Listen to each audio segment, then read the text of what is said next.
Meus pais adotivos esperaram 3 anos para colher meu rim para a filha verdadeira deles, então eu os deixei com uma sala de cirurgia vazia em vez disso. Olá Reddit, eu normalmente não posto coisas assim, mas muitas pessoas me dizem que eu tive uma vida bem ferrada. Crescendo eu estive no sistema de acolhimento a maior parte da minha vida, até que fui adotado por uma família muito rica aos 15 anos. No começo eu achei que tinha ganhado na loteria, casa grande, escola particular, tudo que eu nunca tinha tido antes, mas as coisas dentro daquela mansão não eram tão perfeitas quanto pareciam e quanto mais eu crescia mais eu percebia que havia algo errado comigo para eles. Eu, homem de 20 anos, cresci como aquele tipo de garoto que ninguém realmente nota, criança do sistema de acolhimento, passada de casa em casa mais vezes do que consigo lembrar agora. Quando cheguei aos 15 anos eu já tinha vivido em 12 casas diferentes, algumas pessoas eram legais, a maioria só estava esperando o cheque. Você se acostuma a dormir leve, nunca desempacotar totalmente e a manter a boca fechada porque se você faz barulho você é difícil, e crianças difíceis não duram muito tempo em uma casa. Então apareceram os Smiths. A primeira vez que os conheci eu não sabia o que pensar, eles não eram como as pessoas de sempre que apareciam com sorrisos nervosos e roupas de brechó. O Sr. Smith tinha aquele visual elegante, perfeito, a Sra. Smith parecia ter saído de uma daquelas revistas de casa, e então havia Lauren, a filha deles. Ela tinha 24 anos na época, bem mais velha do que eu, e se comportava como se todos devessem olhá-la, pele perfeita, roupas perfeitas, mas havia algo frágil nela, pálida como alguém que tinha estado doente a maior parte da vida. Eles disseram que me queriam, entre todas as crianças que poderiam ter escolhido, eles me escolheram aos 15 anos. Eu não questionei muito, você não tem o luxo de perguntar por que eu, quando alguém diz que vai lhe dar uma casa para morar.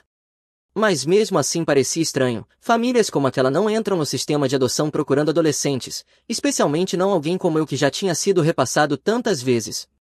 Ainda assim eu fui com eles. O que eu ia fazer? Dizer não? A casa deles era do tipo que você só vê em filmes, entrar lá parecia irreal.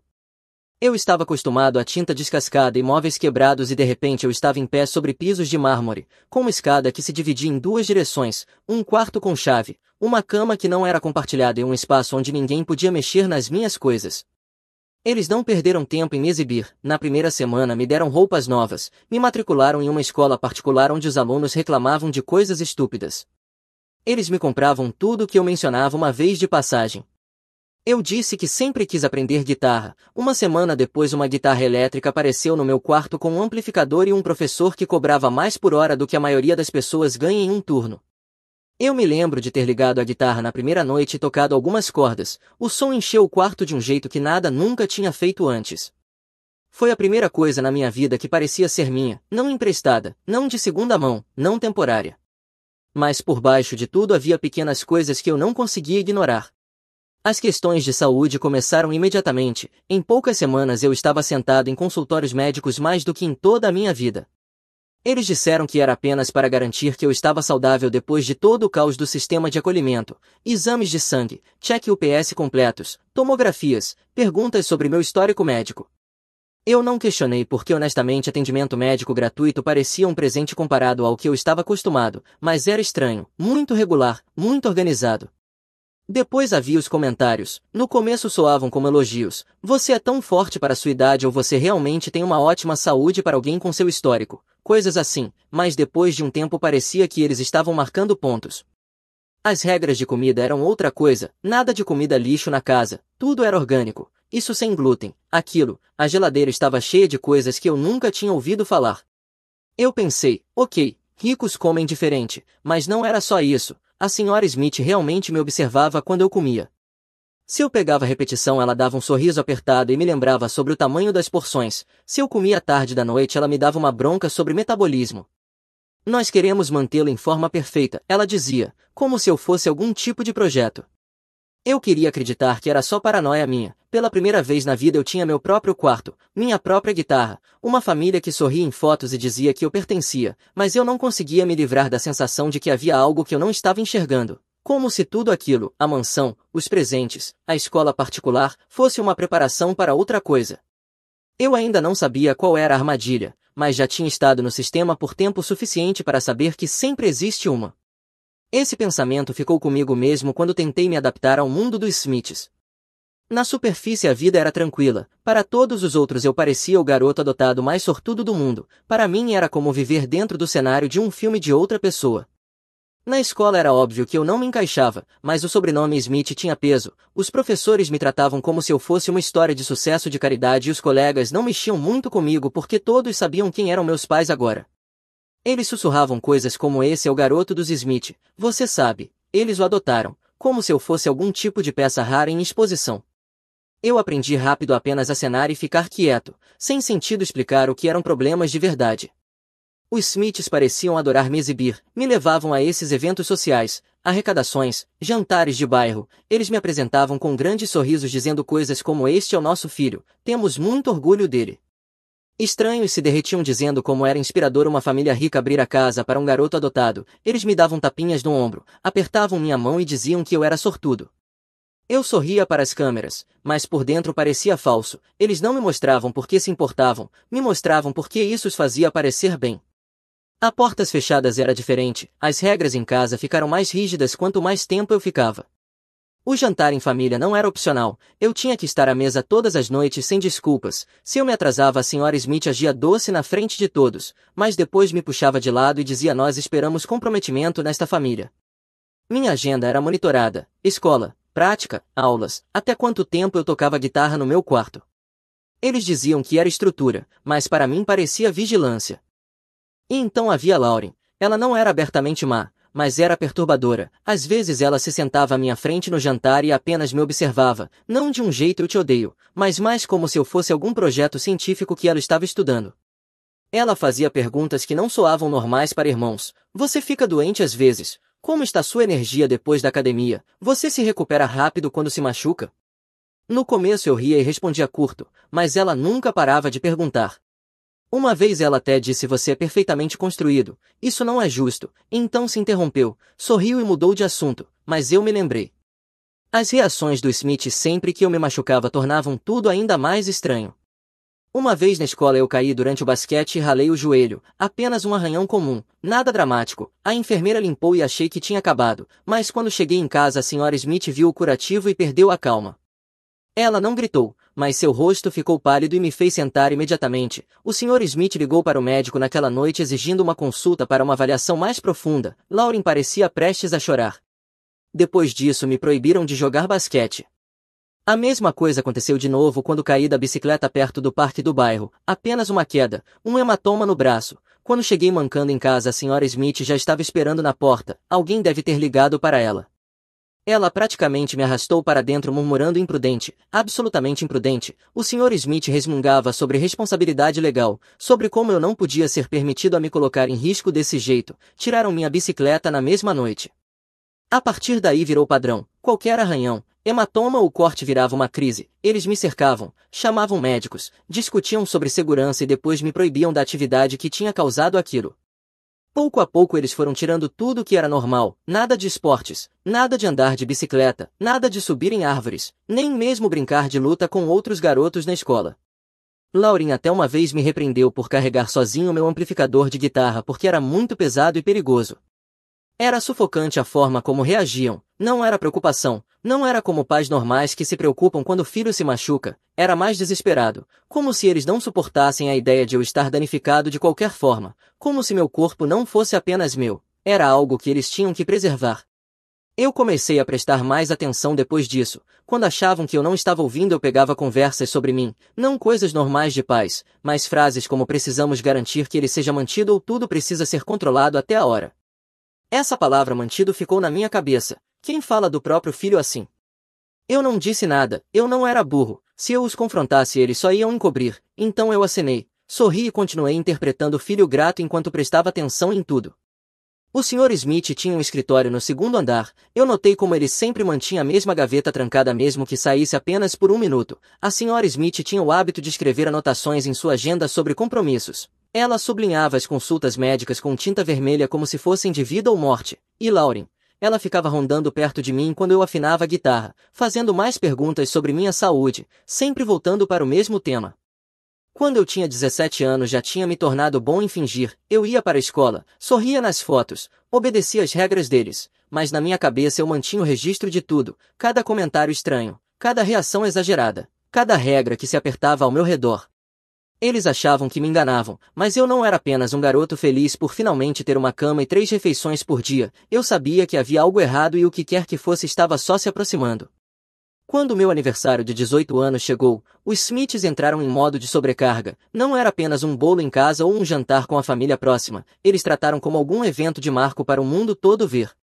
A cozinha estava cheia de balões, faixas e bandejas caras de buffet. A senhora Smith tinha um fotógrafo tirando fotos minhas cortando um bolo de 3 andares como se eu fosse alguma celebridade. Lauren me deu um sorriso estranho ao me entregar uma caixa com abotoaduras que eu nunca usaria. O Sr. Smith exibiu um relógio novo em folha, elegante e pesado no meu pulso, sussurrando: um homem deve sempre ter a aparência adequada. Eu tentei aproveitar, eu realmente tentei. 18 anos era para significar liberdade, finalmente fora do sistema, finalmente no controle, mas em vez de liberdade eu senti o peso dos olhares deles cada vez que eu ria, cada vez que abria outro presente, como se não estivessem celebrando a mim, mas esperando. Naquela noite eles me levaram para jantar, eu estava com uma camisa engomada que eles tinham escolhido para mim, tentando acompanhar a conversa deles sobre negócios imobiliários e eventos de caridade enquanto o desconforto no meu estômago ficava cada vez mais pesado a cada minuto que passava. Então aconteceu. A senhora Smith colocou seu copo sobre a mesa com um tilintar deliberado e olhou para Lauren. Foi sutil, mas eu percebi. Meu estômago se contraiu. O senhor Smith pegou sua pasta de couro e tirou uma pasta de documentos. Ele a deslizou sobre a toalha branca em minha direção. Agora que você tem 18 anos, ele disse, se eu tô mudando de pai alegre para homem de negócios, é hora de discutirmos seu propósito nesta família. Essa palavra propósito me atingiu imediatamente de forma errada. Eu abri a pasta e meu coração despencou. Dentro estavam registros médicos, resultados de exames de sangue, gráficos de compatibilidade genética, tomografias com meu nome no topo, datas que voltavam 3 anos, cada consulta em que eu tinha sido arrastado, cada amostra que eu tinha dado, tudo catalogado cuidadosamente como se eu fosse um estudo de caso. Por um segundo a sala girou, eu encarei aqueles papéis e depois olhei de volta para eles. A senhora Smith sorriu como se aquilo fosse normal. Lauren tem lutado com sua saúde por anos, você sabe disso. O que você não sabe é que os rins dela estão falhando, nós escolhemos você por um motivo. O Sr. Smith se inclinou para a frente, voz firme como se estivesse explicando um negócio. Você é uma combinação perfeita, forte, saudável, exatamente o que Lauren precisa. Com a sua doação ela terá a vida de volta. Lauren finalmente falou, a voz trêmula. Eu estive esperando 3 anos para você estar pronto. Eu sabia que você era a resposta. Eu não disse nada, não consegui, minha garganta se fechou. Eles continuaram falando como se eu nem estivesse ali. Você vai se mudar para o lado da casa da Lauren depois da cirurgia, explicou a senhora Smith já delineando o futuro. Teremos dietas e regimes de exercícios para você seguir, os médicos estarão preparados, tudo foi arranjado. O Sr. Smith bateu o dedo na mesa. Nós investimos em você, filho, as escolas, as roupas, as férias, tudo que você teve levou a isto, é hora de retribuir, você nos deve isso.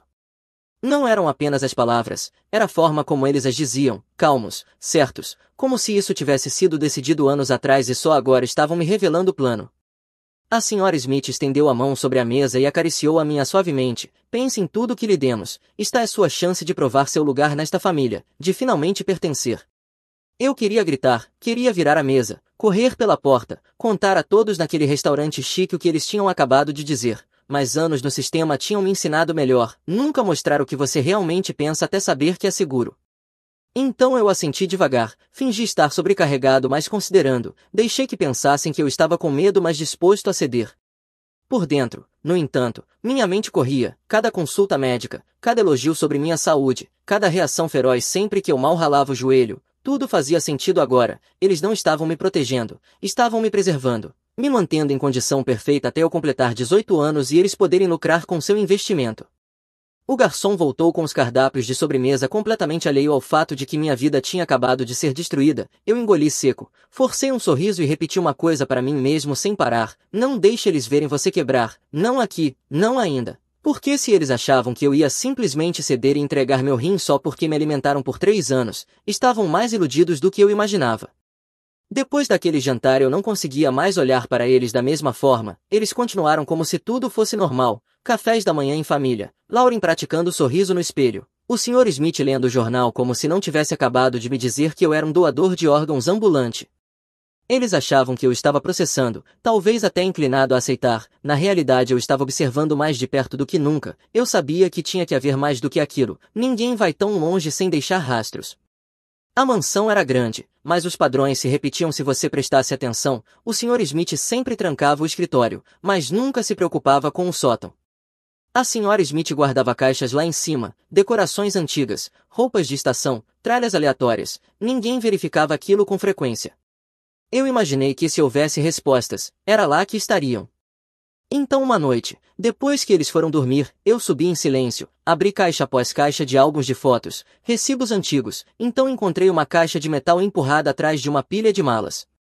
A caligrafia nas abas era da Sra. Smith. Ela devia ter guardado suas próprias cópias, anotações da agenda, impressões de exames antigos, coisas que ela não queria bagunçando o escritório trancado do marido. O cadeado era barato, uma chave de fenda da garagem abriu fácil. Dentro havia pastas, cada uma com o nome de uma criança, Adam, Sarah, Madison. Meu estômago afundou ao abri-las, cada arquivo era igual, relatórios médicos, resultados de testes, avaliações, escritos em letra caprichada ao lado do nome de Adam, incompatível. No arquivo de Sarah, fugiu antes da conclusão dos testes.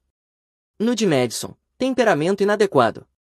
Eu encarei aquelas palavras até minhas mãos tremerem. Aquilo não eram registros de adoção, eram relatórios como se alguém estivesse conduzindo experimentos.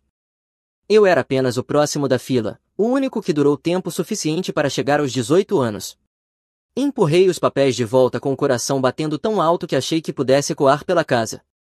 Pela primeira vez a mansão não parecia uma jaula, parecia uma armadilha projetada desde o início.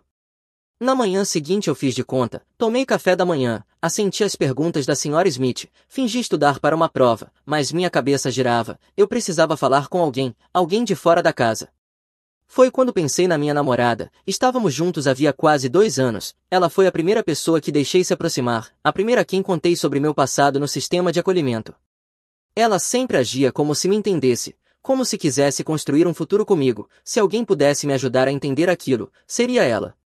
Esperei até o almoço e mandei mensagem para nos encontrarmos. Nos encontramos no parque, no mesmo lugar de sempre.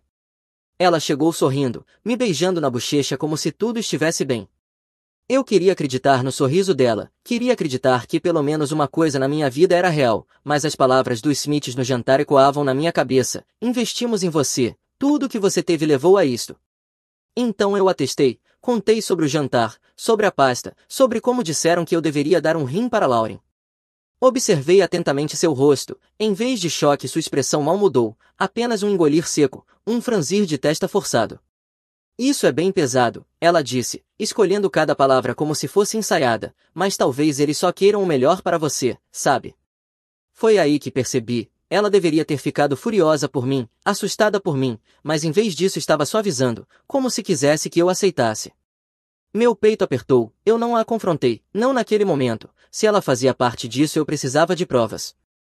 Mais tarde naquela semana eu as encontrei. Eu tinha ido ao apartamento dela sem avisar, ela não estava em casa, mas meses antes tinha me dado uma chave reserva só por precaução. Entrei dizendo a mim mesmo que não era bisbilhotar se eu só estivesse verificando, mas no fundo eu sabia o que realmente procurava, a verdade. Encontrei um comprovante de transferência bancária impresso na mesa dela, $50.000. O remetente não era o Sr. Smith diretamente, vinha de uma fundação de caridade da família Smith. A linha de memorando chamava aquilo de bolsa de mentoria. Ao lado havia uma pasta, dentro impressões de e-mails entre ela e a Sra. Smith, atualizações sobre mim, meu humor, minhas lesões, minhas reações, como se ela estivesse enviando relatórios de progresso. Uma linha de cabeçalho fez meu estômago revirar, garantir adesão e monitoramento de bem-estar, palavras corporativas para o que basicamente era espionar-me. Sentei na cama dela segurando aqueles papéis, cada lembrança do nosso relacionamento desmoronando em segundos, as conversas de madrugada, as promessas, as risadas, tudo tinha sido encenado. Ela não tinha sido meu lugar seguro, tinha sido a espiã deles. Saí antes que ela voltasse, escondendo os papéis no meu casaco. Aquela noite eu não consegui dormir, fiquei deitado no meu quarto encarando o teto, repassando tudo na minha cabeça. A guitarra estava no canto, o único presente que parecia meu, mas até aquilo agora tinha outra aparência. Eles não tinham me dado porque se importavam, tinham me dado para me manter quieto, feliz o suficiente para não fugir antes dos 18. Eu sabia que não podia confiar em ninguém, nem naquela casa nem fora dela. Aparentemente os Smiths não eram apenas ricos e controladores, eram delirantes o bastante para acreditar que podiam criar um garoto para peças de reposição e minha namorada nunca tinha sido minha de verdade. Eu não chorei, não explodi de raiva, só me senti frio. Se eles achavam que eu ia desistir, estavam enganados. Eu sobrevivi a 12 lares adotivos, sobrevivi a coisas piores do que isso e agora eu tinha provas, arquivos do sótão, um comprovante de transferência com o nome dela e o conhecimento de que tudo que eles construíram estava podre por baixo. Eu não sabia como ainda, mas ia usar isso. Uma coisa eu tinha certeza, eu não podia ficar naquela casa por muito mais tempo, cada segundo que passava lá era mais um segundo perto deles decidirem que era hora. Eles achavam que eu estava enrolando, talvez até cedendo à ideia, mas eu não estava enrolando, eu estava planejando. O primeiro passo foi a distração, comecei a arrumar uma pequena mala, mas não de forma óbvia, deixei-a meio aberta debaixo da cama, o suficiente para que se a Sra. Smith viesse fuçar, como gostava de fazer quando achava que eu não estava em casa, ela veria. Dentro coloquei coisas falsas, um moletom velho, um par de meias, alguns cadernos, nada do que eu realmente precisaria. O verdadeiro esconderijo eu mantinha no estojo da guitarra, o bolso do braço e o compartimento com zíper pareciam guardar apenas cabos e palhetas, mas dentro eu tinha colocado dinheiro, as cópias dos papéis do sótão e alguns itens essenciais que tinha conseguido discretamente. Também deixei meu celular onde eles pudessem encontrar, em cima da mesa destrancado, com algumas mensagens encenadas para minha namorada sobre estar pensando a respeito e talvez eu faça isso por eles. Se ela reportasse de volta como eu suspeitava, confirmaria a crença deles de que eu estava perto de concordar. Na noite em que tudo chegou ao auge eu soube na mesma hora que havia algo errado, no segundo em que entrei pela porta a casa estava quieta demais. Normalmente havia barulho, Lauren ao telefone, o Sr. Smith andando de um lado para outro no escritório, a Sra. Smith cantarolando enquanto cozinhava. Naquela noite, silêncio. Quando entrei na cozinha eles estavam esperando, os três. Os olhos de Lauren estavam inchados como se tivesse chorado, mas o olhar que ela me deu não era de tristeza, era de fome.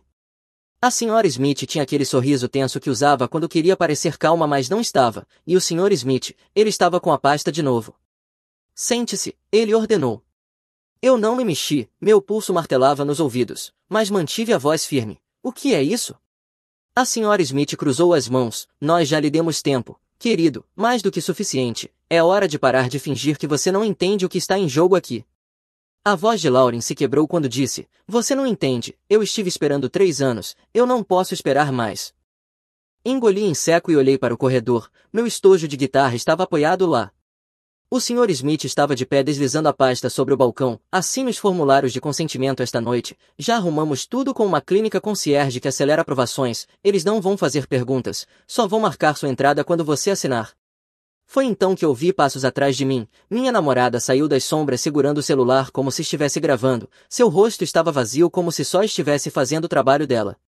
Você mentiu para mim, eu disse em voz baixa, ela não respondeu, apenas desviou o olhar. Meu peito queimava, mas forcei a mim mesmo a manter a cabeça fria, se eu desmoronasse estaria acabado. Me movi um pouco, meus olhos fixando no estojo da guitarra, já não era apenas um instrumento, era a única coisa real que eu tinha e agora seria meu meio de fuga. Tudo bem, eu disse devagar, fingindo ceder, eu assino. O sorriso da Sra. Smith tremeu quase triunfante, ela deslizou uma caneta pelo balcão, mas em vez de alcançá-la eu me joguei para o lado e agarrei o estojo da guitarra, puxando a alça sobre o ombro, então balancei o corpo rígido contra o balcão com um estalo. Lauren gritou, o Sr. Smith xingou, minha namorada recuou agarrando o celular contra o peito. Fiquem longe de mim, eu rosnei, segurando o estojo como uma arma. Por um segundo ninguém se mexeu, então o Sr. Smith avançou. Ele não foi rápido o suficiente, balancei de novo, a borda do estojo acertou o joelho dele, a guitarra dentro chacoalhou como se fosse quebrar.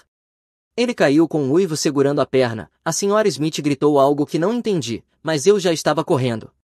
Disparei para a porta dos fundos com o estojo ainda nas mãos, ouvi Lauren gritando atrás de mim, ouvi minha namorada berrando ao telefone, provavelmente chamando eles ou alguém mais. Meus pulmões ardiam enquanto eu atravessava o gramado pulando a cerca para o beco, foi aí que percebi que eles tinham se preparado para isso. Escalei um container de lixo, meus tênis escorregando na tampa de metal, e agarrei o primeiro degrau de uma escada de incêndio, meus braços gritavam mas a adrenalina me puxava para cima. Abaixo ouvi a voz de Lauren furiosa e desesperada, ele está subindo, não deixem ele escapar. Me puxei até a plataforma do segundo andar e tentei as janelas. A maioria estava trancada, mas uma abriu um pouco. Empurrei o suficiente para me espremer, o estojo batendo contra a moldura. Dentro caí em um pequeno apartamento escuro. Quem diabos é você? Uma voz masculina latiu. Virei, um homem mais velho estava na sala com um taco na mão. E eu não tenho tempo, gaguejei, eles estão atrás de mim, por favor me deixe ficar um minuto. Ele semicerrava os olhos se aproximando, garoto dos Smith, certo? Já te vi por aí, o que está acontecendo? Hesitei e então soltei, eles querem meu rim, planejaram isso por anos, não vão me deixar ir. A expressão dele não mudou muito, mas vi o reconhecimento em seus olhos. Jesus Cristo, ele murmurou abaixando o taco, entra rápido. Eu tropecei para dentro ofegante, ele fechou a janela e puxou as persianas, vozes ecoavam no beco chamando meu nome. O homem, que se apresentou como Mike, me entregou um copo de água. Eu costumava ser policial, ele disse diretamente, você não é o primeiro garoto que vi ser devorado por predadores ricos, mas pode ser o primeiro que descobriu antes de ser tarde demais. Sentei no sofá dele abraçando o estojo, tremendo tanto que meus dentes batiam, mas pela primeira vez em semanas, talvez anos, senti que não estava sozinho. Mike pegou um pendrive da mesa. Você tem provas? Eu assenti, abri o bolso do estojo e tirei as cópias. Bom, ele disse, faremos mais, você vai precisar. E sentado naquele apartamento minúsculo, ainda pingando suor pelas costas, percebi uma coisa, escapar dos Smiths não era o fim, era só o começo. Mike não me deixou ficar sentado me lamentando, ele foi direto ao trabalho fazendo cópias extras dos arquivos que eu tinha pegado do sótão. Regra número 1, ele disse deslizando um pendrive pela mesa, você nunca mantém apenas um conjunto de provas, pessoas com dinheiro podem apagar muitas coisas, mas não tudo de uma vez. Ele guardou outra cópia na gaveta de meias como se já tivesse feito aquilo antes. Pela primeira vez eu não me senti apenas um garoto fugitivo, senti que realmente tinha vantagem. O próximo passo era descobrir em quem eu podia confiar. Minha namorada estava fora, os Smiths tinham comprado a lealdade dela há muito tempo, meus colegas inúteis, a maioria mal me conhecia, mas eu tinha Peterson, meu professor de guitarra. Ele não era rico, não frequentava o clube deles, não devia favores, era o tipo de homem que vivia de forma simples e mantinha sua palavra. Então Mike me levou ao apartamento de Peterson uma noite. No segundo em que ele abriu a porta e me viu com uma mochila e um estranho perguntou, o que diabos aconteceu? Eu contei, não a versão curta, eu descarreguei tudo, os exames médicos intermináveis, o jantar de aniversário, a revelação do rim, os arquivos do sótão. O rosto dele ficava mais tenso a cada detalhe, quando terminei estava pálido. Fique aqui, ele disse imediatamente, não me importa o que custe, você não vai voltar para lá. Naquela noite, enquanto eu tentava dormir no sofá dele, Peterson já fazia ligações, tinha um amigo que trabalhava em direito de família, outro que já tinha feito serviço social. Em 2 dias eu tinha um pequeno círculo de pessoas analisando os arquivos, verificando o que eu dizia e oferecendo conselhos. Enquanto isso, os Smiths estavam ocupados reescrevendo a realidade.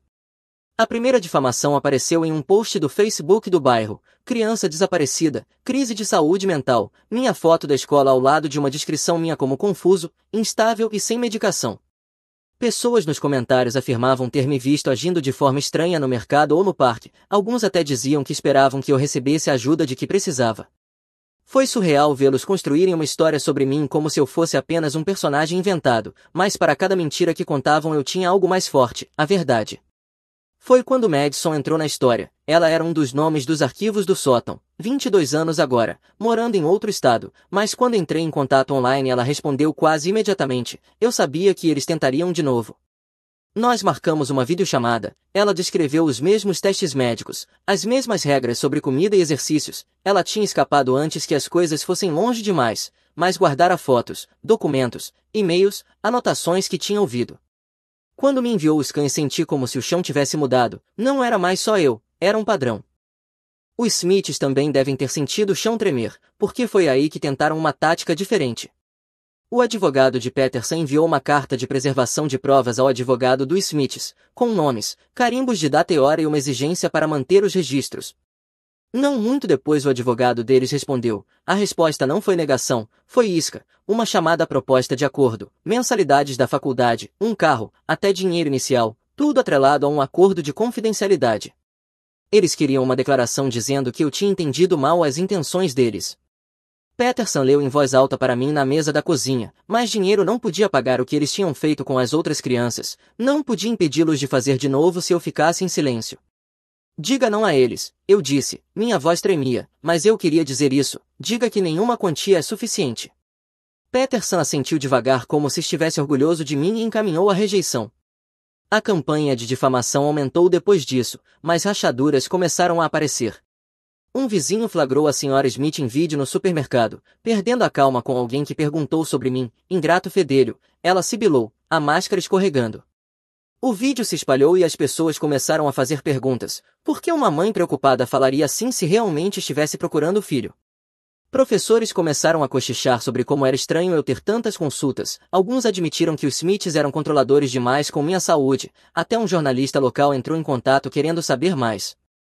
Eu fiquei em silêncio. Isso era estratégia. Deixá-los se afundarem sozinhos enquanto eu construía um caso mais forte. Deixar a ilusão deles se expor antes mesmo de eu abrir a boca. Tarde da noite sentei na varanda de Peterson com minha guitarra no colo. Mike estava ao meu lado tomando café em uma caneca lascada. Você não é mais só um garoto adotivo, ele disse. Você é alguém com poder, eles ainda não veem isso, mas já acabaram. Toquei algumas notas ásperas, o som se espalhando pela noite. Pela primeira vez eu acreditei nele. Os Smiths tinham passado 3 anos me preservando como se eu fosse um recurso a ser explorado quando fosse conveniente, mas subestimaram uma coisa, eu não ia colaborar. A armadilha que eu sempre estive esperando, eu a tinha encontrado, e agora ia usá-la para destruí-los de vez.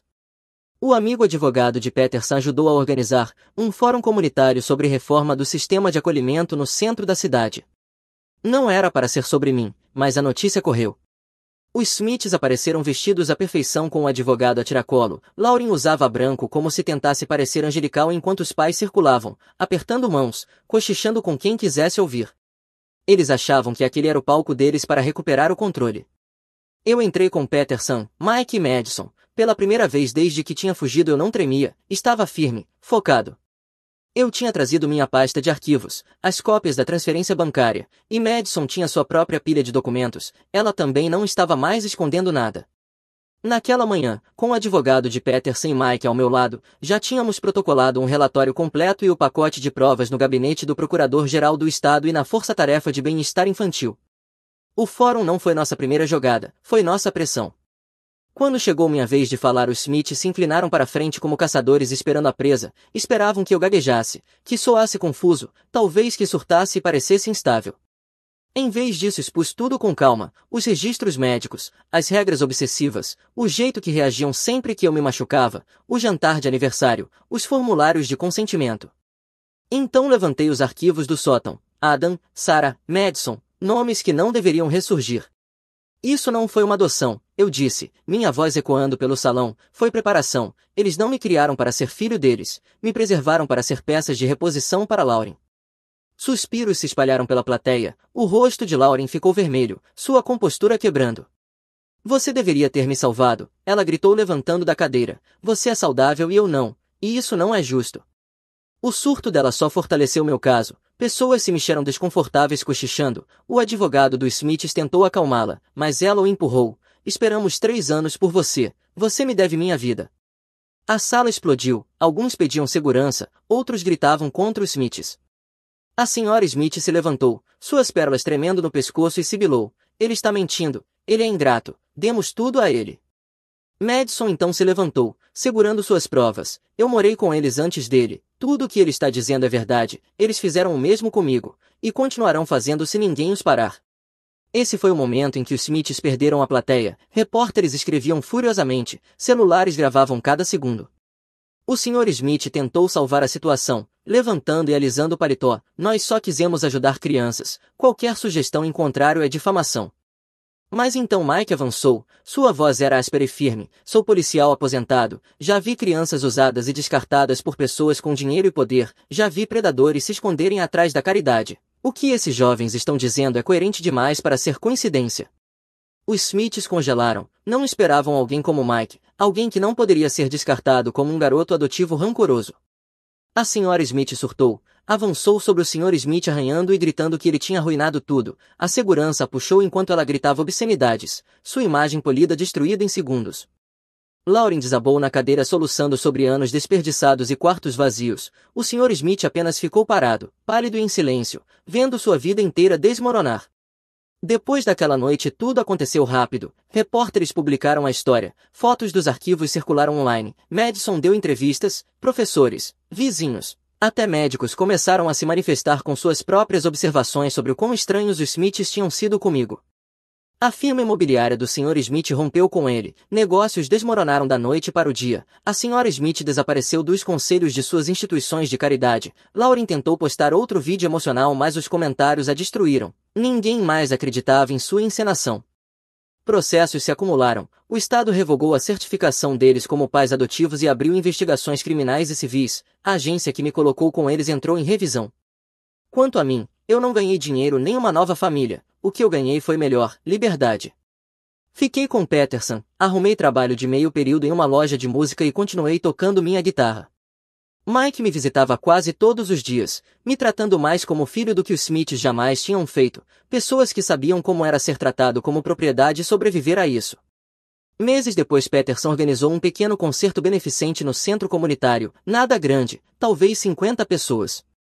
Sentei no palco com minha guitarra olhando para a plateia. Quando toquei não foi pelos Smiths, não foi por vingança, foi por ela, por todos nós que tínhamos sido usados, descartados ou subestimados. Por cada criança que precisava de prova de que sobreviver podia se transformar em algo mais.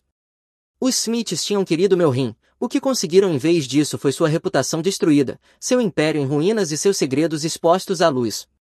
Eles tinham planejado por 3 anos, eu tinha planejado pela sobrevivência e no fim a sobrevivência venceu. Minha namorada exigiu 2 meses sem contato, eu preciso me curar, enquanto o instrutor de yoga dela sussurrava no ouvido, eu levei tudo embora e deixei o manual de cura dela, edição como ser adulto, e assisti a independência dela desmoronar. Ei Reddit, então minha namorada veio com aquele clássico discurso de eu preciso de espaço para me curar, logo depois que o instrutor de yoga dela começou a sussurrar doces palavras na aula. Em vez de surtar, decidi jogar junto, arrumei uma mala, disse a ela que apoiava a jornada dela e deixei que pensasse que tinha vencido. Mas aqui está a coisa, quando alguém implora por independência, às vezes a melhor vingança é dar exatamente o que essa pessoa pediu.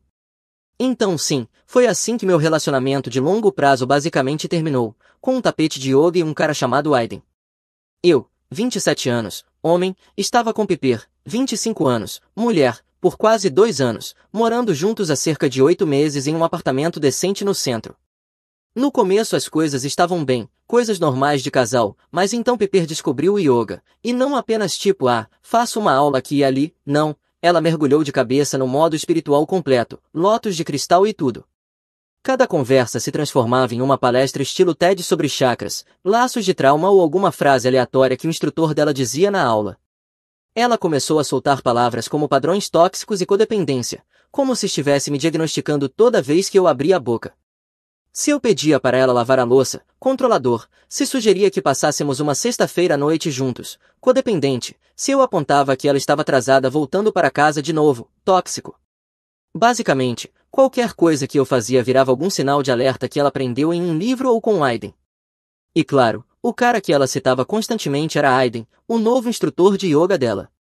Aiden diz que respirar através da resistência ensina força. Aiden explicou como o apego é sofrimento. Tipo, mano, Aiden é só um cara de calça elástica dizendo para as pessoas inspirarem e expirarem, não é um terapeuta licenciado. No começo pensei tanto faz, é um novo hobby, melhor do que perder tempo com TV lixo, mas naquela semana ela finalmente encenou sua pequena performance. Chegou tarde numa terça-noite, cheirando a incenso e loção orgânica cara, e sentou-se na ponta do sofá. Sabe aquele ar calmo falso que as pessoas colocam quando praticam um discurso no espelho? Pois é, Jonathan, preciso falar com você sobre algo importante, disse ela toda séria. Eu mutei a TV, assenti e deixei ela continuar. Tenho feito muita autorreflexão, ela prosseguiu, olhos arregalados como se estivesse no palco, e percebi que preciso de espaço para me curar e redescobrir quem sou fora deste relacionamento. Acho que devemos dar um tempo, sem contato por 2 meses, separação completa. Ela disse como se estivesse lendo um roteiro, honestamente quase bati palmas. Apenas inclinei a cabeça e perguntei o que isso significa exatamente.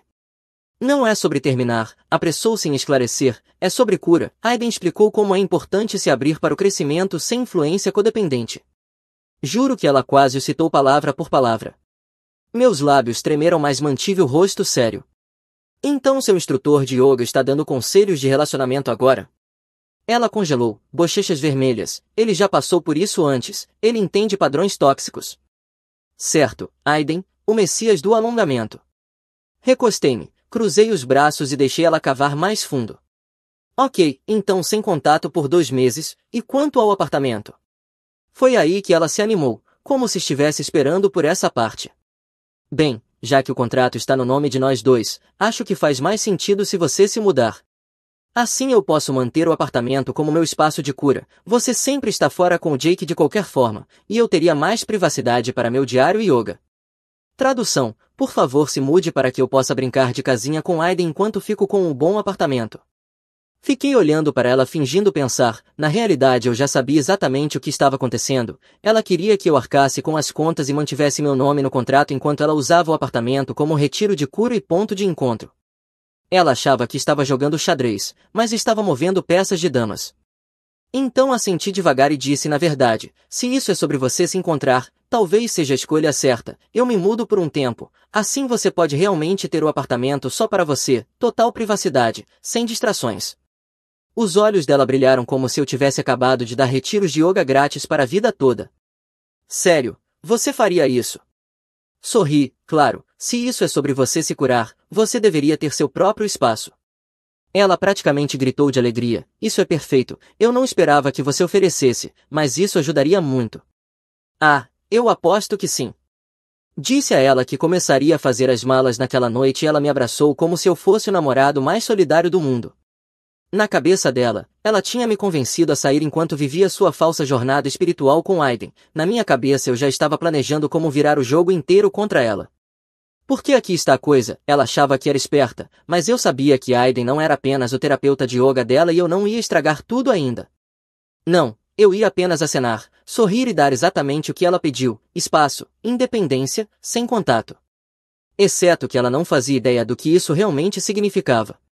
Ela realmente pensou que eu ia pegar uma mochila com roupas, enfiar minha escova de dentes no bolso e ir para o sofá do Jake, enquanto ela se esticava em seu palácio de velas.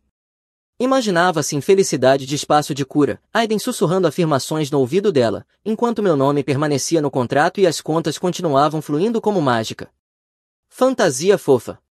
O que ela não sabia é que eu já tinha o próximo movimento todo mapeado. Eu não ia virar o sofá ou arrastar móveis como algum ex-raivoso, não, eu joguei de forma cirúrgica, silenciosa, limpa e eficaz. Então, enquanto Piper estava na preciosa aula de yoga dela, eu comecei a agir. Primeiro alvo, a TV, aquela beleza de 65 polegadas era minha, comprada com meu bônus. Ela adorava usá-la para seus documentários de cura, então claro que eu tirei da tomada, embalei e levei embora. Aquela parede ficou pelada depois, o que foi perfeito, ela poderia meditar sobre o vazio.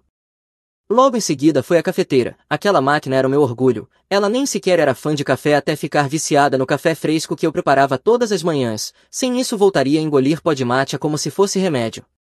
O espaço vazio no balcão era a sutil mais mortal. Depois veio o roteador, as pessoas esquecem como aquela caixinha é invisível mais vital até desaparecer, arranquei os cabos, enfiei debaixo do braço e sorri. O próximo post dela no Instagram ia funcionar só com dados móveis porque o Wi-Fi não ia rolar. Depois vasculhei a cozinha em busca das coisas práticas, eu tinha comprado talheres, panelas, facas e até o meu liquidificador, ela podia ficar com os frascos de vidro e a caneca lascada, se Aiden quisesse smoothies que se virasse com um garfo e uma vela. A questão não era esvaziar o lugar, era torná-lo apenas inconveniente o suficiente para que a vida dela fosse desmoronando aos poucos. A cama e o sofá ficaram, o apartamento ainda parecia digno de Instagram à primeira vista, mas tentar viver nele era outra história. E então veio a peça de resistência, em vez de deixar os meus pequenos presentes à vista, enfiei-os na gaveta ao lado da cama, a que ela nunca usava para nada além de recibos soltos. Em cima de um fichário grosso deixei um post-it amarelo bem chamativo, a nota dizia boa sorte na tua jornada de cura, contas iguais à vida adulta, Jonathan, e o fichário esse sim era minha obra-prima, rotulado em marcador preto Manual de Cura da Piper, Como Ser Adulto edição. A primeira página dizia internet não funciona com cristais, liga para a operadora e paga, conta encerrada efetiva sexta-feira, talvez o Aiden possa partilhar dados contigo entre as sessões de Savasana. Página 2 era sobre a renda, total mensal $2.100. Tenta manifestar isso, Soiler, senhorios não aceitam afirmações. Página 3 Utilidades, chakras não alimentam lâmpadas, liga para a companhia, prova que moras aqui e diverte-te com o depósito de $300, muito curativo. Página 4 Louça, o universo não lava pratos, o sabão está debaixo da pia, boa sorte guru. Até incluí o dia do lixo, Soiler, o lixo não vai levitar sozinho descendo 3 andares, não importa quanta salva queimem na quinta à noite, não percas. Mesquinho? Sim, mas ela pediu independência, eu só estava a garantir que recebesse o pacote de luxo. Uma vez preparado o apartamento, fui encontrar-me com o Sr. Grant, o nosso senhorio, homem íntegro, direto e sem rodeios. Expliquei que estava a mudar-me permanentemente e queria o meu nome fora do contrato, ele nem piscou, já tinha no arquivo a candidatura de arrendamento original da Piper, então disse que era apenas uma divisão padrão a meio do contrato. Tudo o que precisou foi da minha assinatura e de sinalizá-la para acompanhamento. 5 minutos de papelada do meu lado e bum, Piper ficou presa ao contrato do lugar, $2.100 de renda todos os meses só para ela. As utilidades vieram a seguir, algumas chamadas rápidas, um pouco de música de espera e pronto, eletricidade, gás e internet todos agendados para desligar no fim do mês. A água era gerida pelo prédio, então o Sr. Grant simplesmente transferiu diretamente para o nome da Piper quando retirei o meu, sem depósito do meu lado porque estava a sair, mas as contas iam para ela daqui em diante. Tradução. Piper teria de ligar para tentar convencê-los de que já não estava a viver às custas do namorado, depósitos, verificações de crédito, o pacote completo. Quando cheguei ao apartamento do Jake naquela noite, tudo já estava resolvido, ele riu-se quando contei sobre o fichário. Cara, deixaste-lhe trabalhos de casa para ser adulta, disse ele quase cuspindo a bebida. Exatamente. Mais tarde naquela noite o meu telefone vibrou, era Piper, obrigada por seres tão compreensivo, não imaginas o quanto isto significa para minha jornada de cura, estou tão grata. Fiquei a olhar para o ecrã sorrindo, ela pensava que eu só tinha levado alguns brinquedos comigo, provavelmente tinha se convencido de que eu voltaria para buscar o resto ou que estava a dar-lhe espaço temporariamente. Não fazia ideia de que tinha acabado de ser inscrita em Renda Mais Utilidades, 1 a 1, com um professor sarcástico. Eu não respondi, para que estragar a surpresa. Enquanto isso, no apartamento dela, o fichário estava naquela gaveta como uma bomba relógio, ela ainda não o tinha visto, não veria até o momento perfeito. Por agora estava convencida, acendendo velas, alongando-se no tapete, talvez pensando que Aiden estava prestes a mudar-se para o novo espaço sagrado dela, e eu estava no quarto de hóspedes do Jake, relaxado pela primeira vez em meses, sabendo que ela me agradecia por tê-la preparado para falhar. Esse é o tipo de vingança que eu gosto, silenciosa, precisa, sem gritos, sem drama, só eu a ir-me embora enquanto ela constrói o próprio desastre, um post pretensioso de Instagram de cada vez, e ela ainda pensava que eu ia voltar, enquanto eu estava ocupado a viver de verdade. Jake deixou-me ficar no quarto de hóspedes enquanto eu procurava o meu próprio espaço e, honestamente, parecia umas férias, sem suspiros passivo-agressivos, sem cristais a encher o balcão, sem sermões sobre padrões tóxicos quando eu fazia uma pergunta simples. Apenas paz e um frigorífico que não estava cheio de leite de aveia e tônicos para o intestino. Em menos de uma semana encontrei um loft a 15 minutos do trabalho, prédio antigo, tetos altos, um pouco desgastado nas bordas mas com caráter.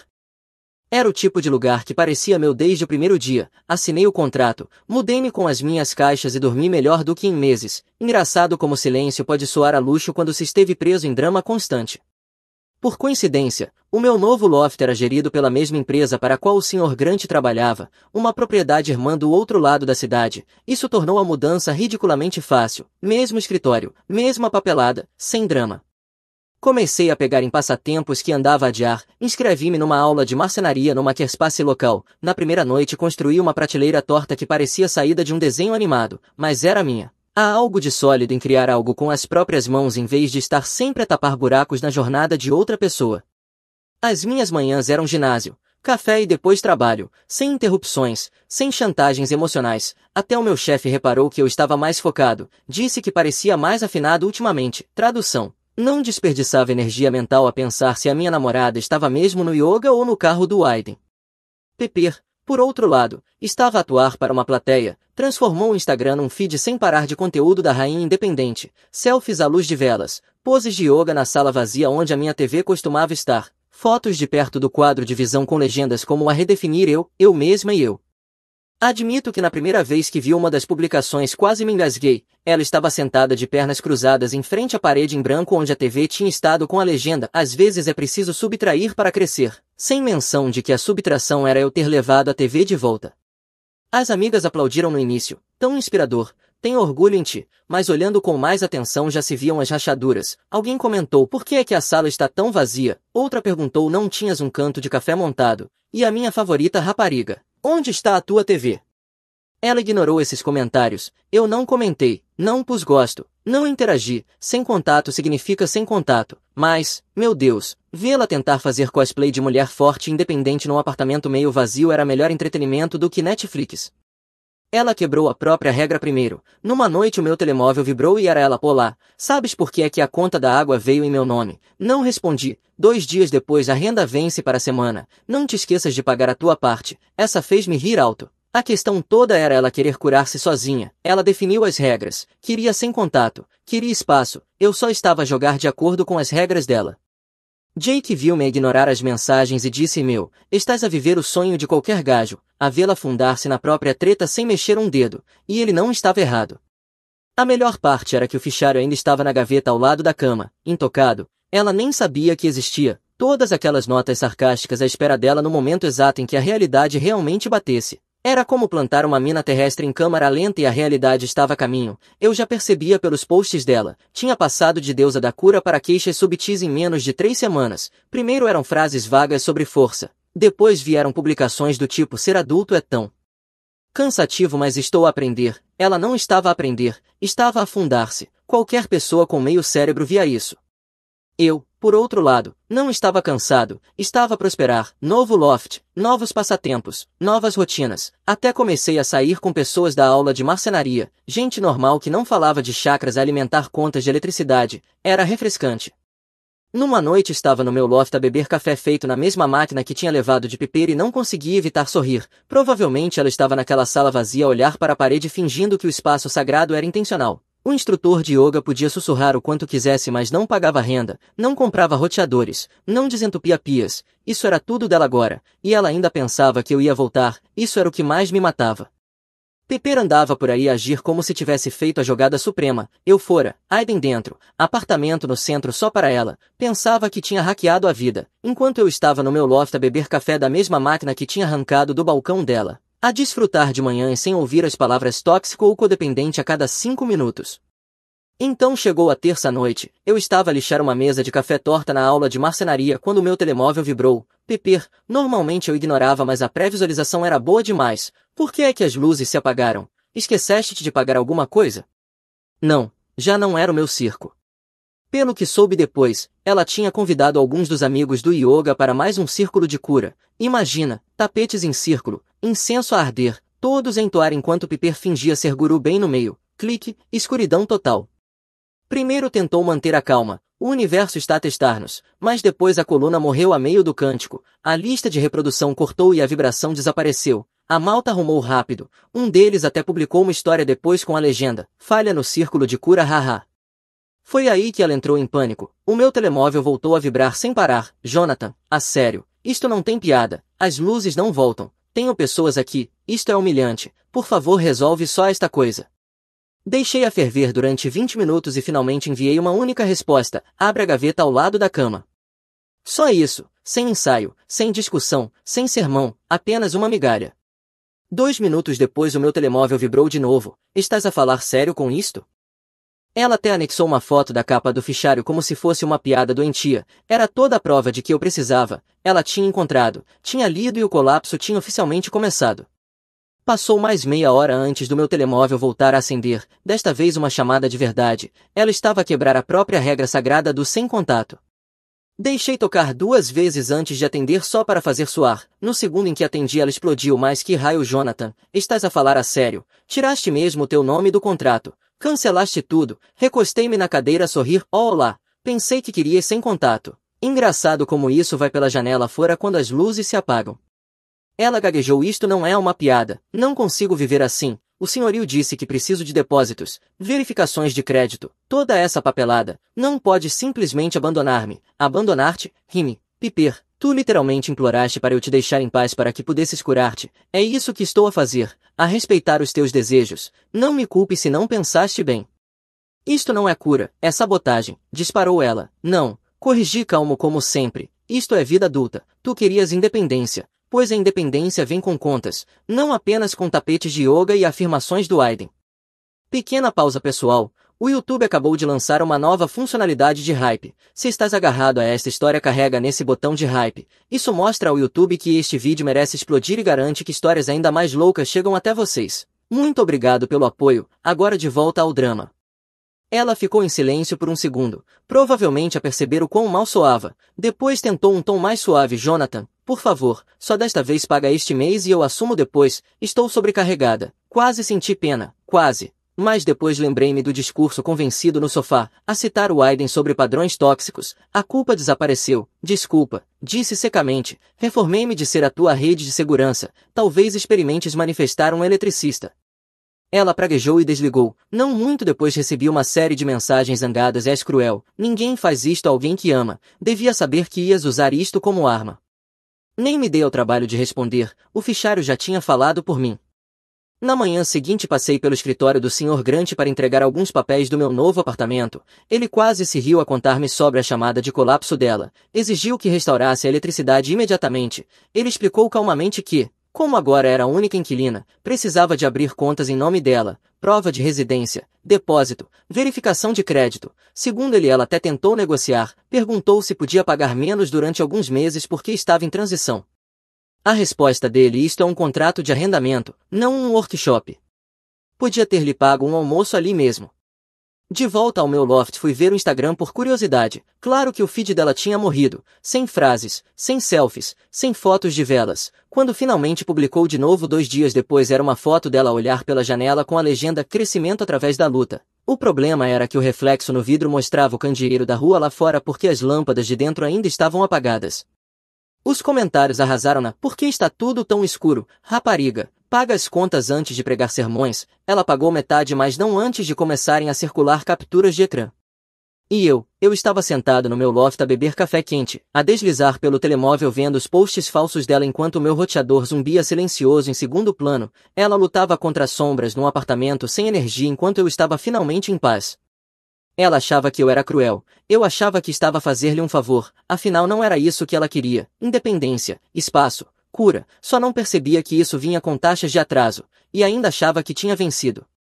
Essa ilusão não durou muito. Começou com a Thalia, claro, a melhor amiga da Piper, a sua animadora, a sua companheira inseparável. A mesma que se sentou na nossa cozinha no ano passado a gabar-se de que só namorava homens que conduziam carros de luxo enquanto bebia o café que eu preparei. Sim, essa Thalia decidiu que era o dever dela ficar do lado da Piper publicamente. Numa noite, enquanto eu estava no ginásio, recebi uma notificação de que alguém me tinha identificado numa publicação. Não abri logo, mas o Jake mandou mensagem a rir: meu, a amiga da tua ex está a escrever redações sobre ti no Facebook. Então fui ver, claro. Thalia tinha publicado um muro dramático de texto sobre homens tóxicos que abandonam mulheres no momento da cura. Não escreveu o meu nome, mas vá lá, mencionou um relacionamento de 2 anos e um apartamento no centro. Toda a gente do nosso círculo sabia de quem falava. A publicação dela terminava com: é preciso verdadeira força para estar ao lado de uma mulher enquanto ela cresce. Afastar-se é fraqueza disfarçada de limites. No início os comentários eram previsíveis. Meia dúzia das amigas do yoga escreveu coisas como "prega" e "mantente forte, Piper". Mas então um rapaz do nosso grupo de amigos em comum entrou e: espera, ela não pediu sem contato? Como é abandono se foi isso que ela quis? Isso abriu as comportas. Outra pessoa: se ela queria independência, por que continua a pedir dinheiro? E mais alguém parece que queria que ele pagasse as contas enquanto ela se curava com o novo namorado. A sessão de comentários virou em tempo real. As pessoas começaram a furar a história da Thalia. O que era para ser a grande jogada de simpatia da Piper transformou-se numa sessão de gozo. E depois veio a foto. Uma rapariga do estúdio de yoga publicou uma imagem espontânea nos comentários. Piper e Aiden a saírem juntos tarde da noite. Ele carregava o tapete dela. Ela segurava a garrafa de água dele. Nada explicitamente escandaloso, mas, combinado com todo o discurso dela sobre a jornada de cura. Sim, a imagem não caía bem. A legenda dizia: cura parece diferente para cada um, suponho, haha. Foi aí que o próprio Aiden decidiu intervir e, meu Deus, devia ter ficado no Darnard Dog. Comentou: alguns homens não aguentam o crescimento de uma mulher e tentam sabotar a jornada dela. Tenho orgulho da Piper por escolher a independência. Instantaneamente as pessoas atacaram o mano. Não és o instrutor dela?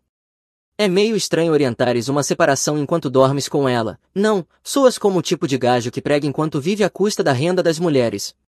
Aiden tentou responder com mais pseudo-sabedoria. Eu ajudo as pessoas a entrarem no seu eu autêntico. O que só piorou. Alguém fez captura do perfil dele no site do estúdio de yoga onde se chamava Curador Espiritual, sem quaisquer credenciais. Começaram a chover emojis de palhaço, e para piorar ele nem era da equipa, apenas um contratado a alugar horários de aulas, o que explicava por que o estúdio não o defendeu. Não era nenhum guru respeitado, era basicamente alguém a pagar renda para ensinar as pessoas a respirar.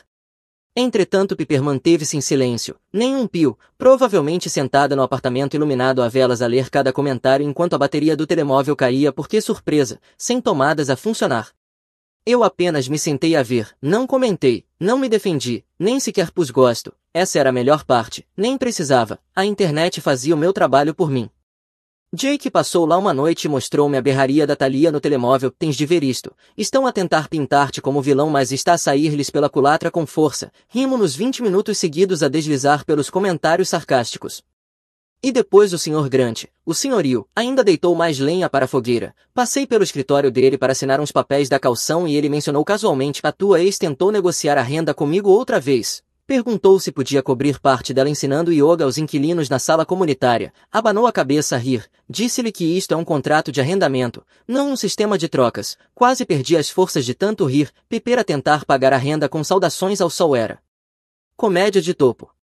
No final da semana toda a narrativa de rainha independente da Piper estava em ruínas. As amigas já não a defendiam. Metade afastava-se em silêncio. A outra metade tinha vergonha de estar associada. Thalia calou-se depois de levar com enxurradas de críticas nos próprios comentários. As publicações enigmáticas do Aiden sobre mulheres a usarem homens pela energia recebiam reações de palhaço por todo o lado. E eu não mexi um dedo. Não quebrei o sem contato. Não devolvi nada. Essa é a beleza de manter a calma. Ela pensava que podia pintar-me como tóxico enquanto se fingia iluminada, mas quando as luzes literalmente se apagaram e apareceram provas da cura dela com o Aiden, a máscara caiu sozinha. Do meu loft, com a eletricidade a funcionar, Wi-Fi estável e a minha máquina de café a zumbir, vi o pequeno império dela de cristais e frases motivacionais desmoronar-se em público e a melhor parte era que ela nem podia culpar-me sem expor a verdade. Mas a realidade não te dá apenas uma palmadinha no ombro, dá-te um estalo na cara, e Piper estava prestes a aprender isso da forma mais dura. Pouco depois da redação da Thalia no Facebook lhe ter rebentado nas mãos, o meu telemóvel acendeu-se enquanto eu terminava uma série no ginásio. Número desconhecido, normalmente deixo tocar mas atendi claro, era o Sr. Grant. Achei que ias querer uma atualização do teu antigo apartamento, disse ele, já lhe ouvia o tom divertido. Manda, respondi. A renda vence no primeiro, só a vejo no 15º se tanto, tenta pagar em partes e depois fica furiosa quando acrescento as taxas de atraso. Sorri, faz sentido. E na semana passada, continuou, deixou-me uma carta escrita à mão, 2 páginas. Chamou-me de homem sem coração que não entende a jornada de cura dela, disse que a renda era opressiva para o crescimento dela, quase deixei cair o telemóvel de tanto rir. O que fizeste com isso? Ela chorou no corredor, disse-me que isto atrasava a cura dela em meses. Eu disse-lhe que cura não tinha nada a ver com isso, simplesmente não paga a renda. Entreguei-lhe a notificação formal no dia seguinte, o relógio começou a contar rápido. Essa imagem mental da Piper agarrar nos cristais enquanto lia uma notificação de despejo era demasiado boa. Queria independência, pois estava prestes a descobrir o que isso realmente significava. Mas aqui é que o universo realmente entregou. A vida do Aiden começou a desmoronar ao mesmo tempo. O senhorio dele decidiu vender o apartamento que alugava. Aviso de 30 dias. De repente o guru Aiden também precisava de um sofá. Naturalmente virou-se para Piper. Agora imagina isto. Aiden a entrar no apartamento dela à espera de um loft boêmio cheio de incenso e vibrações sagradas, só para encontrar uma caverna meio vazia, sem TV, sem cafeteira, sem roteador, apenas umas velas a tentar iluminar os cantos escuros e um tapete de yoga no chão como se fosse mobília, no frigorífico leite de aveia, espinafres murchos e humus estragado, vida abundante. Vizinhos depois contaram ao Sr. Grant que ouviram gritos através das paredes naquela semana, Piper a berrar que o Aiden prometeu que ela não estaria sozinha, Aiden a gritar que ela o tinha usado como tampão e que a vida dela era um desastre. Passaram de sussurrar afirmações na aula de yoga a berrar sobre quem esqueceu de comprar papel higiênico. O melhor é que ambos tentaram virar a coisa como se fossem vítimas. Piper queixava-se que Aiden não lhe dava estabilidade, Aiden choramingava que Piper lhe drenava a energia. Na realidade eram apenas 2 caloteiros a afundarem-se juntos. Aiden acabou por sugerir a ideia de se mudarem para um lugar mais barato. Piper pirou-se. Não ia passar de exibir o loft no centro para viver num pardieiro do outro lado da cidade. O ego dela não aguentava o rebaixamento. Disse-lhe que não, que precisava de espaço para a jornada dela. Então Aiden basou, fez a mala com o tapete e os óleos essenciais, foi viver com os colegas aleatórios e começou a publicar frases vagas online do tipo até curadores são usados por quem não está pronto para a sua luz, foi afundado em reações de palhaço. Piper ficou sem opções, com a notificação de despejo colada à porta, contas por pagar a acumularem-se sem o guru do yoga para apoiar, arrastou as coisas para o quarto de hóspedes da Thalia. Imagina, duas mulheres que se autoproclamavam rainhas independentes agora a partilhar uma casa de banho e a fingir que era empoderador. Entretanto, a minha vida continuava a subir de nível. Na aula de marcenaria terminei a minha primeira mesa de café de verdade, sólido o suficiente para aguentar peso. Comecei a construir uma estante. Os rapazes do Makerspace eram normais. Ninguém a falar em alinhar chakras para arranjar as finanças. No ginásio eu estava a bater recordes pessoais, peso morto em alta, supino em alta, mais energia do que tinha tido em anos. Afinal, quando não carregas a bagagem de outra pessoa ficas com muito mais para ti. No trabalho meu chefe chamou-me de lado, disse que notava uma grande mudança, que eu parecia mais focado, mais consistente, mencionou até que podia abrir-se uma promoção, nem me tinha percebido de quanto o drama da Piper me drenava até ver a diferença. Até o meu loft parecia uma volta olímpica, sem cristais nos parapeitos, sem fumo de salva sufocar o ar, sem sermões mal cozinhados sobre limites, apenas espaço limpo, móveis decentes que eu realmente gostava e silêncio quando eu queria. Às vezes sentava-me na varanda com uma chávena de café, olhava para a cidade e pensava na Piper arrastar as caixas para a casa da Thalia, a girar isso no Instagram como se fosse redução por escolha. O contraste era hilariante. Ela desistiu da estabilidade comigo para perseguir um instrutor de yoga falido e agora era uma andarilha de sofá com capturas das mentiras dela circular na internet. E eu nunca tinha estado melhor. Vingança nem sempre vem com fogo de artifício. Às vezes é silenciosa, às vezes é apenas observar duas pessoas que achavam que te tinham superado a arder em câmara lenta. Aiden perdeu o lugar dele, Piper perdeu o dela. E tudo o que eu tive de fazer foi beber o meu café e apreciar o espetáculo. E quando pensei que o entretenimento tinha acabado, Piper deu-me um encore. Começou com uma mensagem. Eu voltava do ginásio numa noite, dorido mas a sentir-me bem, quando o telemóvel vibrou. Vi o nome dela e quase me ri. Durante semanas tinha estado em silêncio depois da notificação de despejo. Agora voltava. A mensagem era longa, várias bolhas de puro desespero. Tenho pensado muito. Vejo agora que eras o único que realmente me apoiava. O Aiden não era quem eu pensava. Tu sempre acreditaste em mim. Sei que cometi erros, mas podemos consertar isto. Por favor, Jonathan, não deites fora o que tínhamos. Só volta para casa. Quase deixei cair o batido de proteína a rir. Só volta para casa como se eu tivesse estado de férias ou algo assim. Como se não tivesse sido ela iniciar este circo todo com o discurso de que precisava de sem contato para curar-se. Não respondi, nem deixei em lido, apenas arquivei e segui com a minha noite.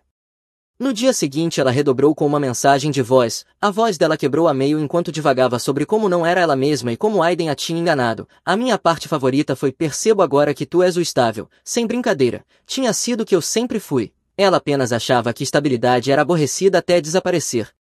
Também não respondi. Toquei uma vez para o Jake que quase cuspiu a cerveja a rir e depois apaguei. Porque o problema de implorar é que só resulta se a outra pessoa ainda quiser o que estás a oferecer. E a essa altura eu já estava tão à frente que ela parecia apenas uma má memória, não uma opção real.